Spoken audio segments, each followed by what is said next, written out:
其實好耐冇拍過雜誌封面啊，尤其是可以 hard copy 嗰啲咧，即係可以喺71買到，即係好少。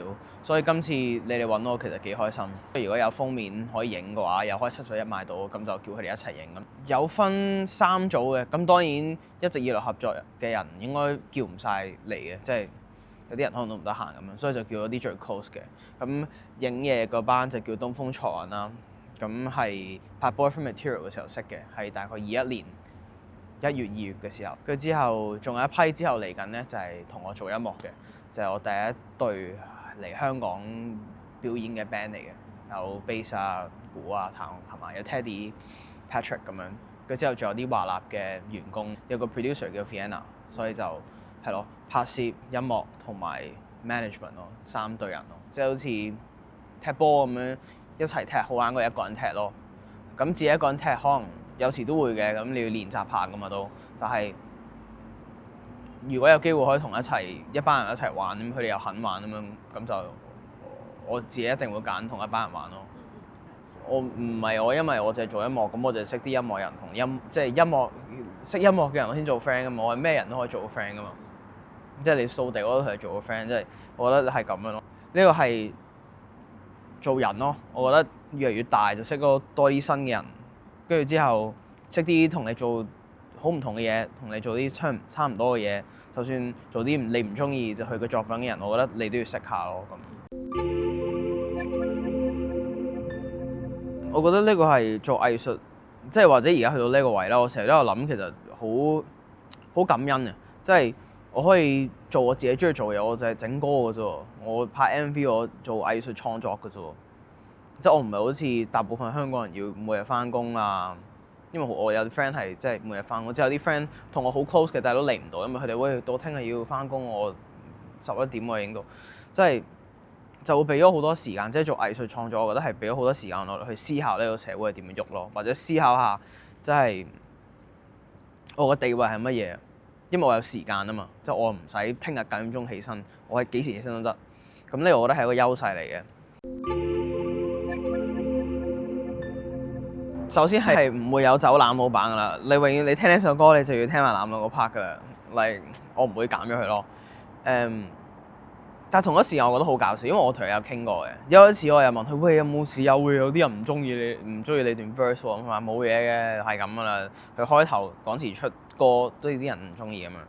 咁但係佢又再同我講，佢話其實呢首歌叫跟悲傷叫了獎啊嘛。咁跟悲傷叫了獎完之後咩係開心啊嘛。咁多人聽呢首歌，我覺得其實即係人哋話唔中意呢首歌，人哋笑呢首歌，咁最後但係等於咩？就等於人哋好開心都聽得。Patrick 講嘅，佢話成件嘢都係好似一個 social experiment 咁樣。我整咗首歌啫，我同佢就整咗一首歌啫，拍咗個 MV 整咗首歌，跟住引起大家嘅唔同諗法，就可能係反映下個社會係點，或者可能反映翻嗰個人係點咯。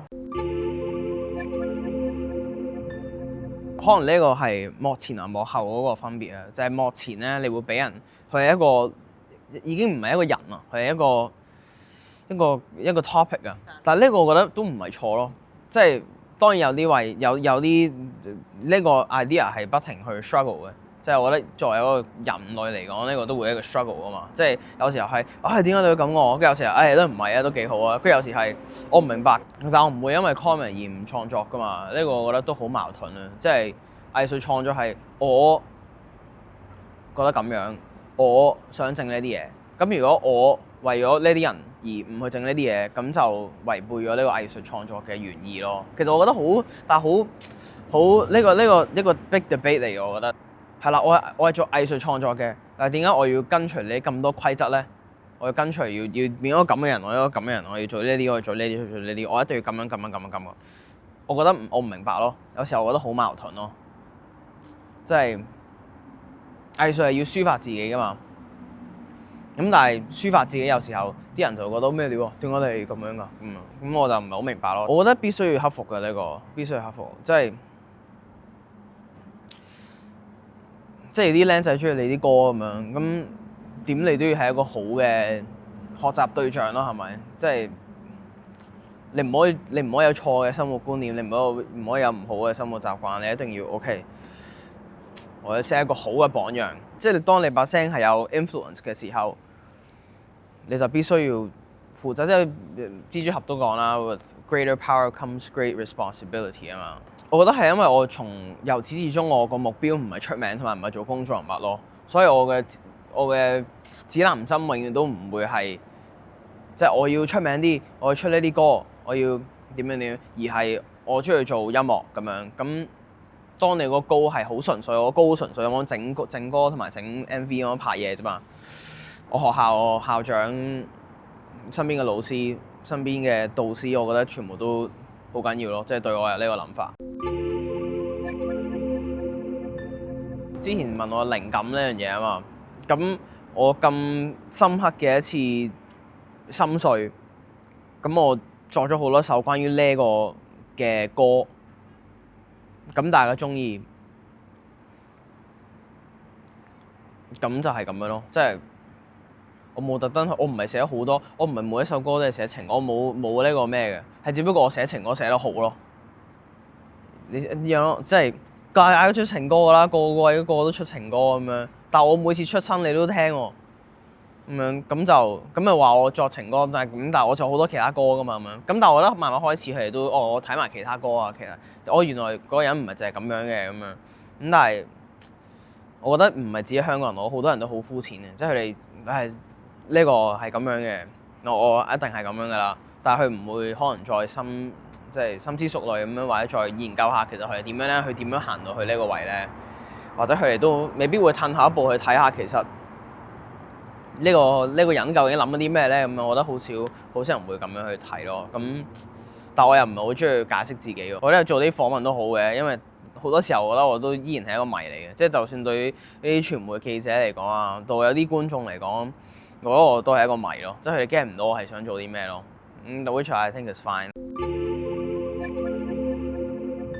係啊，佢話聽咗呢首歌，聽咗 Boyfriend Material，哇幾好啊呢首歌，呢個人幾好啊咁樣，跟住就話我想寫一首歌，咁樣寫得勁浪漫超溫馨。咁值得欣賞嘅位有好多嘅，可能係佢勤力咯。其實我問過佢點解要繼續寫咁多歌詞，即係你已經係 Wyman 啦，你唔使寫多歌詞喎。跟住佢就話因為我中意寫咯。唔係佢需要寫，係佢中意寫咯。咁我覺得呢個暫時我用唔到住嘅。但係唔知道到幾多歲，可能有個僆仔可能就問我：喂，點解你仲繼續寫緊㗎？跟住我到時嘅答案就係因為我中意寫咯。咁樣而家未去到覺得佢悶咯，但係佢係一個多我咁多經歷嘅一個人。咁我覺得佢俾啲 comment， 我覺得佢唔係俾我而家用嘅，係俾我之後用嘅。我發現咗一樣嘢咯，就係呢條路係唔會完嘅咯。因為我完咗澳門嗰個演唱會之後咧，因為有慶功㗎嘛，但我唔係好想慶功咯，因為我覺得我做嘅落嘅苦功唔夠啊，即係可以做多啲啊。有啲人會話：哇，其實佢做咗好多好嘅歌喎，唔整多啲好嘅嘢 whatever 咁樣。反而我覺得我可以俾多啲油咯，我仲有好多咯。跟住可能係呢個 point 令我 realize 到其實呢個路係唔會完，因為就算我俾晒，我覺得我都會覺得自己可以再俾多啲咯。可能大家覺得係好似佢創咗個新嘅高峰。我自己覺得呢個馬拉松啱啱先開始咯。